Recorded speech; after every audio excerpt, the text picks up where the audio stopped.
जय हिंद साथियों, आप सभी का स्वागत है मेरे इस नए यूट्यूब चैनल श्री गिर क्लासेस 2.0 के इस नए प्लेटफॉर्म पर। जैसा कि आप लोगों को पता होगा कि हमारे द्वारा जो क्लासेस दी जा रही है वो आपके फर्स्ट सेमेस्टर और सेकंड सेमेस्टर की क्लासेस दी जा रही है। तो हम आपको आज जो पढ़ाने वाले हैं या इस वीडियो में आपको हम जो क्लास देने वाले हैं वो आपकी क्या रहेगी, सेकंड सेमेस्टर के लिए रहेगी। क्या सेकंड सेमेस्टर के लिए रहेगी और आपकी सब्जेक्ट रहेगी organic farming, principle of organic farming. क्या प्रिंसिपल ऑफ ऑर्गेनिक फार्मिंग यानी जैविक खेती के सिद्धांत। क्या जैविक खेती के सिद्धांत होने वाला है। और उसमें हमने आपको जो आपके सिलेबस में कुछ क्या योजनाएं दी गई थी कि केंद्र सरकार या राज्य सरकार के द्वारा जो योजनाएं चलाई गई जैविक खेती को बढ़ावा देने के लिए, उसमें कैसे निवेश क्या क्या हुआ, वो योजनाएं हम आपको पढ़ा रहे थे। हमने आपको सिक्किम, मध्य प्रदेश और आपका परंपरागत कृषि विकास योजना, आपको दो वीडियो के माध्यम से आपकी जो परंपरागत कृषि विकास योजना इसमें पार्ट 1 और पार्ट 2 के माध्यम से हमने दिया है। उसके बाद आपकी जो ये दूसरी रहने वाली है, हम मेन आपको इसमें योजनाएं पढ़ा रहे हैं। तो आपकी जो दूसरी योजना रहेगी वो रहेगी राष्ट्रीय खाद्य सुरक्षा मिशन। क्या राष्ट्रीय खाद्य सुरक्षा मिशन आपकी दूसरी योजना रहने वाली है। राष्ट्रीय खाद्य सुरक्षा आपकी दूसरी योजना रहने वाली राष्ट्रीय खाद्य सुरक्षा मिशन। तो आप सब्जेक्ट डाल लेंगे प्रिंसिपल ऑफ ऑर्गेनिक फार्मिंग। क्या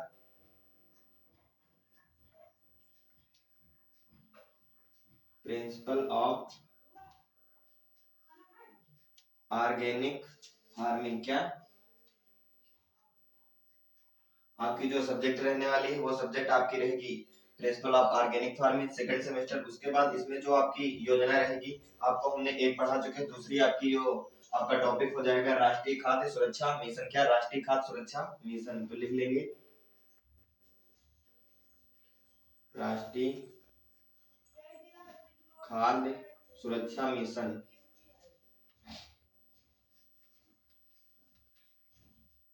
क्या हो जाएगा, आपका जो योजना दूसरी हो जाएगी वो आपकी हो जाएगी राष्ट्रीय खाद्य सुरक्षा मिशन। तो जो आपकी ये राष्ट्रीय खाद्य सुरक्षा मिशन योजना थी, ये जैविक खेती को प्रमोट करने के लिए थी। क्या जैविक खेती को बढ़ावा देने के लिए इसका जो लक्ष्य था, तो इसमें हेडिंग आप लोग बना लेंगे कि इसका लक्ष्य क्या था। क्या इसका लक्ष्य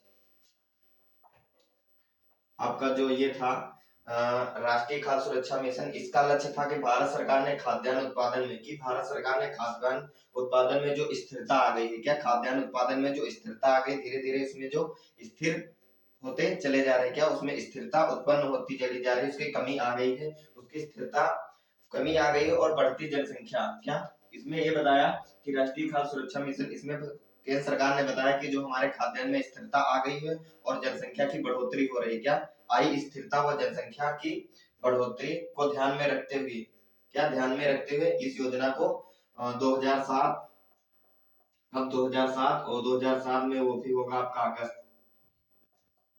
क्या हो जाएगा अगस्त, अगस्त 2007 में केंद्र सरकार द्वारा प्रयोजित, क्या केंद्र सरकार द्वारा प्रयोजित राष्ट्रीय खाद्य सुरक्षा मिशन को क्या किया गया, शुभारंभ किया गया। इसमें यह बताया गया कि भारत सरकार ने, आप लोग लिखेंगे इसके लक्ष्य में लिखेंगे कि भारत सरकार ने खाद्यान्न में आई स्थिरता, क्या लिख लेंगे इसका जो लक्ष्य था, इसको क्यों स्टार्ट किया गया, इस योजना को क्यों स्टार्ट किया गया, तो इसका इसमें ये लिख लेंगे कि भारत सरकार के द्वारा चलाई गई। किसके द्वारा चलाई गई, भारत सरकार के द्वारा, भारत सरकार द्वारा, किसके द्वारा, भारत सरकार के द्वारा चलाई गई। तो किसके लिए, भारत सरकार द्वारा खाद्यान्न में आई स्थिरता व, क्या आई स्थिरता व बढ़ती जनसंख्या व बढ़ती जनसंख्या को ध्यान में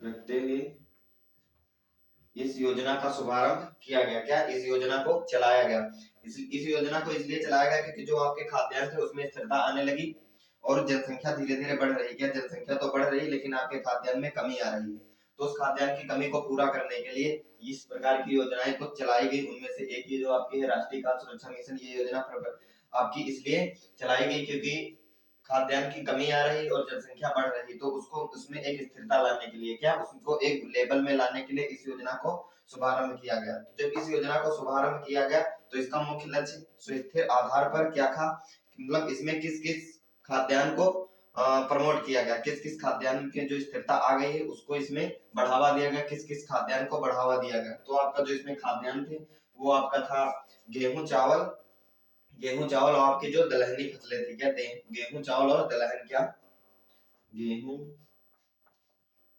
चावल और जो आपकी दलहन थी, क्या दलहन, दलहन मतलब आपकी जो दालें थी, गेहूं चावल और दाल, जो आपकी गेहूं चावल और दलहन में स्थिरता आई है, इसकी स्थिरता को कम करने के लिए, क्या इसकी स्थिरता को कम करने के लिए इसमें जो इसके उपज में जो कमी आई है, इसके जो कमी आ गई है उसको एक लेवल में लाने के लिए इस योजना का शुभारंभ किया गया। तो इतना आप लोग लिख लेंगे इसका लक्ष्य क्या था कि इस योजना को क्यों लॉन्च किया गया।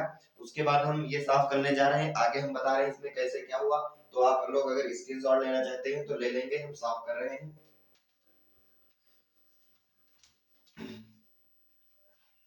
उसके बाद इसमें हम देखेंगे कि आपके जो गेहूं चावल और दलहन थी, क्या थी गेहूं चावल और दलहन थी, उनमें जो स्थिरता आ गई है उसको एक सुनिश्चित किया जाए, उसकी स्थिरता को कम करके एक लेवल में सुनिश्चित किया जा सके, उसकी उत्पादन क्षमता को बढ़ाया जा सके, जिससे जो देश में जो इनकी कमी आ गई है उसको एक सुनिश्चित किया जा सके, उसकी कमी को सुनिश्चित किया जा सके। तो अब डालेंगे राष्ट्रीय खाद्य सुरक्षा मिशन के मुख्य घटक क्या थे, क्या इसके मुख्य घटक क्या थे। तो इसके मुख्य घटक हेडिंग बना लेंगे कि इसके मुख्य घटक, और इस हेडिंग में आप लोग सबसे पहले लिखेंगे चावल, इसका जो पहला पॉइंट हो जाएगा कि इसके मुख्य घटक क्या थे, राष्ट्रीय खाद्य मिशन के, राष्ट्रीय खाद्य सुरक्षा मिशन के मुख्य घटक क्या थे। तो इसमें आपका हो जाएगा, पहला हो जाएगा चावल, क्या हो जाएगा चावल, राष्ट्रीय खाद्य सुरक्षा मिशन, क्या राष्ट्रीय खाद्य चावल राष्ट्रीय खाद्य सुरक्षा मिशन, इसमें पहला इसका घटक था। इसका दूसरा घटक हो जाएगा गेहूं, क्या हो जाएगा गेहूं राष्ट्रीय खाद्य सुरक्षा मिशन, और इसका जो तीसरा घटक हो जाएगा वो हो जाएगा दलहन राष्ट्रीय खाद्य सुरक्षा मिशन। तो पहला ये हो गया, और सेकंड आपका हो जाएगा आपका चावल हो गया पहला, दूसरा आपका हो जाएगा गेहूं, गेहूं राष्ट्रीय खाद्य सुरक्षा मिशन, क्या हो जाएगा मिशन, ये आपका हो जाए। इसमें आपका तीसरा जो पॉइंट बनेगा, तीसरा आपका हो जाएगा दलहन, क्या दलहन, आपकी जितने दालें थी, क्या जितनी आपकी दालें थी, तीसरा आपका हो जाएगा दलहन, दलहन राष्ट्रीय खाद्य सुरक्षा मिशन। तो ये जो तीन इसके घटक थे, इसके तीन जो अवयव थे, इन तीनों को प्रमोट किया गया। इसमें क्या कहा गया कि आपकी जो चावल गेहूं और दलहन में जो स्थिरता आ गई, इसकी जो कमी आ गई, इसको बढ़ाया जाए, क्या इसको बढ़ाया जाए और जैविक प्रकार से खेती की जाए, जैविक तरीके से इसको बढ़ावा दिया जाए। तो इसमें आप लोग पॉइंट लिखेंगे कि राष्ट्रीय खाद्य सुरक्षा मिशन के लिए 11वीं पंचवर्षीय, क्या इसके मिशन के लिए 11वीं पंचवर्षीय, 11वीं जो आपकी पंचवर्षीय क्या योजना अवधि, योजना अवध, इसका क्या था 11वीं आपकी जो राष्ट्रीय पंचवर्षीय योजना की अवधि थी, उसमें अवधि के लिए, उसमें आपको वित्तीय अवधि के लिए वित्तीय निहितार्थ कितना, मतलब इसमें फंड रुपया दिया गया। तो कितना हो जाएगा 4882 पॉइंट कितना 4882.48 करोड़, कितना 48 करोड़, इतना रुपया इसमें क्या लगाया गया, इस राष्ट्रीय खाद्य सुरक्षा मिशन में इतना रुपया इसमें इन्वेस्ट किया गया, इस योजना में इतना रुपया लगाया गया। और किसान जो ये रुपया लगाया गया, इसमें जो इसके लाभार्थी थे या किसान थे, इससे जो प्राप्त कर रहे थे या लाभार्थी जो इसको कार्य कर रहे थे, लाभार्थी उन जमीन पर शुरू की गई गतिविधियों पर आने वाले कुल लागत का, अगर जो इसमें इसको करेंगे, इस खेती को जो करेंगे, मान लीजिए ये खेती आपकी, इसमें जो किसान लोग कर रहे हैं, खेती कर रहे हैं, उनको कितना देना होगा, उनको इस योजना के द्वारा उनको 50% मिलेगा, कितना 50, जो इसमें लागत मिलेगी उसका कितना मिलेगा, 50% मिलेगा। 50% मिलेगा और 50% आप किससे लगाएंगे, आप अपने पास से लगाएंगे। मतलब आपकी जो सरकार होगी वो आपको आधा हिस्सा इसका देगी और आधा हिस्सा आपको देना होगा, इस योजना में ये कहा गया। तो यही कहा गया कि पंचवर्षीय राष्ट्रीय खाद्य सुरक्षा मिशन के लिए 11वीं पंचवर्षीय योजना अवधि के लिए वित्तीय निहितार्थ आपका हो जाएगा 4882.48 करोड़ रुपए की होगी। किसान लाभार्थी उन जमीन पर शुरू की गई गतिविधियों पर आने वाले कुल लागत का 50% दे होगा। क्या, कुल लागत का 50% वहन करना पड़ेगा और यह आधा हिस्सा हो, जो आधा हिस्सा होगा वो आपको वहन करना पड़ेगा।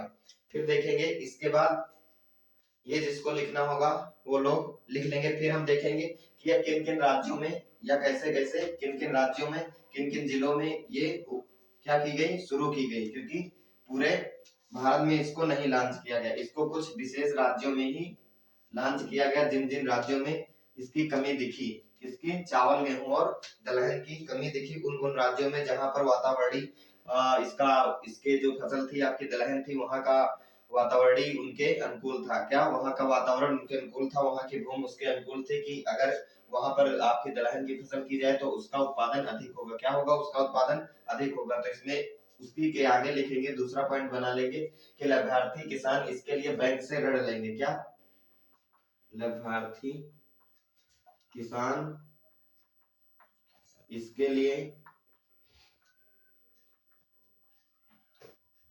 बैंक द्वारा ऋण प्राप्त करेंगे। जो सक्षम नहीं है इसको, इस खेती को करने के लिए जो सक्षम नहीं है, वो सरकार के द्वारा उनको क्या दिया जाएगा, बैंक के द्वारा ऋण उपलब्ध किया जाएगा, बैंक के द्वारा उनको रुपया दिया जाएगा। और इसमें आपका जो तीसरा पॉइंट हो जाएगा वो हो जाएगा, इस योजना के परिणाम स्वरूप 2011 और 12 क्या 11 और 12 तक चावल के उत्पादन में 10 मिलियन टन की क्या हुई, बढ़ोतरी हुई। क्या हुई, वृद्धि हुई। कितना हुआ, इसकी जो स्टार्ट की गई तो इसके उत्पादन में 2011 और 12 क्या 2011-12 जब आया, इसका प्रयोग किया गया, इससे खेती इसकी की गई। इस आधार पर राष्ट्रीय सुरक्षा मिशन में जैसे जैसे इसमें योजना बनाई गई थी कि इस प्रकार से खेती की जाएगी, उस प्रकार से उन उन राज्यों में खेती की गई। उसके बाद 2000 जब 11-12 में देखा गया तो कितने प्रतिशत इसके जो चावल गेहूं और दलहनी फसल थी उनमें कितने कितने कुंटल या कितने कितना वृद्धि हुई। क्या हुई, उसकी वृद्धि हुई। तो वहीं पर देखेंगे कि चावल के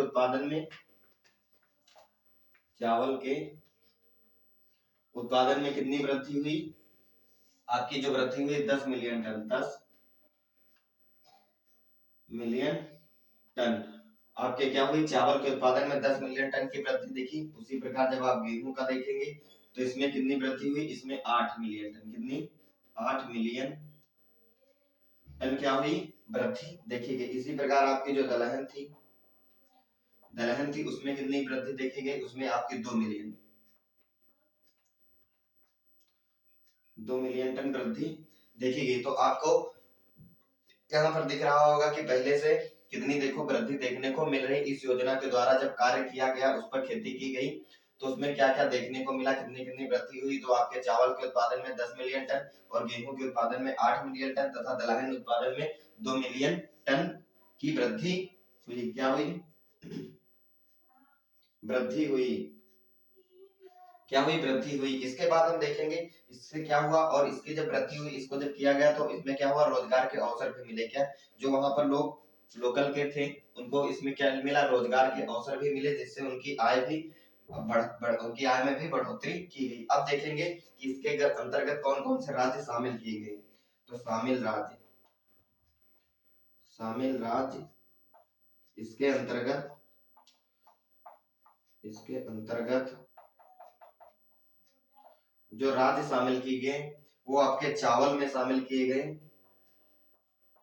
आपका जो चावल था, पूरा थ्योरी नहीं लिख रहे हैं, चावल में आपके अंतर्गत इसमें कितने 14 राज्य, कितने राज्य शामिल किए गए, 14 राज्य और 100 इस राज्य के, और इसके कितने हो जाएंगे 142 जिले। कितने, 14 राज्य सिलेक्ट किए गए और उन 14 राज्यों से कितने 142 जिलों को सिलेक्ट किया गया। उसके बाद देखेंगे इनमें कौन कौन से राज्य थे हम कुछ आपको बता दिए रहे, जैसे आपका आंध्र प्रदेश क्या हो जाएगा, शॉर्ट में लिख रहे हैं आप लोग, लिख आंध्र प्रदेश, आपका असम हो जाएगा, क्या हो जाएगा, असम, असम के बाद आपका बिहार हो जाएगा, छत्तीसगढ़ हो जाएगा, बिहार, आपका छत्तीसगढ़ क्या हो जाएगा, छत्तीसगढ़ हो जाएगा, छत्तीसगढ़ के साथ साथ आपका झारखंड हो जाएगा, क्या क्या हो जाएगा, झारखंड हो जाएगा, झारखंड के बाद आपका कर्नाटक हो जाएगा, कर्नाटका हो जाएगा, कर्नाटका के बाद आपका मध्य प्रदेश हो जाएगा, क्या हो जाएगा, मध्य प्रदेश, उड़ीसा, तमिलनाडु, यूपी, उड़ीसा, आपका तमिलनाडु, और आपका क्या हो जाएगा, यूपी। इन कुछ जिलों को, इन कुछ राज्यों को, इनके जो कुछ राज्य, ये जो राज्य थे इनसे कुछ जिलों को सिलेक्ट किया गया है, इनमें मेन मेन जिलों को सिलेक्ट किया गया। ये आपके हो गए चावल के लिए। इसी प्रकार हम देखेंगे, चावल के बाद आपका हो जाएगा गेहूं, फिर आपका हो जाएगा दलहन, क्या, दलहन। अब आप देख लीजिए, गेहूं, क्या, साथ साथ में लिखते रहिएगा। अब आपका हो जाएगा गेहूं के लिए जो सिलेक्ट किए गए, क्या, गेहूं के लिए,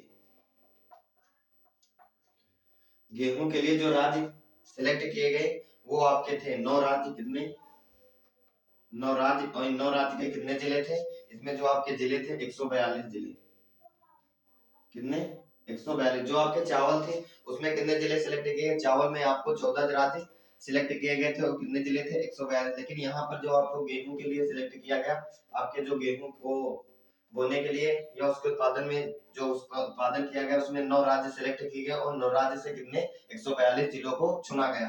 तो इनमें कौन कौन से राज्य थे आपके कुछ कॉमन हो जाएंगे उससे, तो आपका ये पंजाब हो जाएगा, क्योंकि पंजाब में अच्छी प्रकार से या अच्छे उत्पादन के साथ गेहूं तैयार या गेहूं उत्पादन किया जा सकता है। इसी के साथ साथ पंजाब के बाद आपका हरियाणा हो जाएगा, क्या हो जाएगा, हरियाणा हो जाएगा, हरियाणा हो जाएगा।